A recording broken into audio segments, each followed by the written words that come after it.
Сүйікті қазақ жұлдызы бүгін таңертең қайтыс болды. Ассалаумағалейкум, құрметті көрермендер.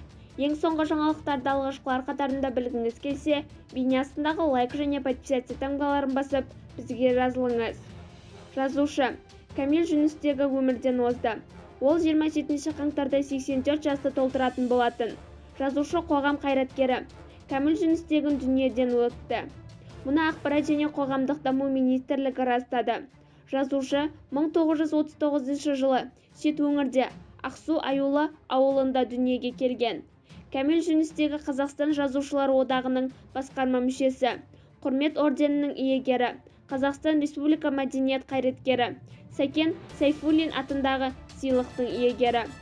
Құрметті көрермендер, жазушының туыстарына командамыз атынан көңіл айтамыз.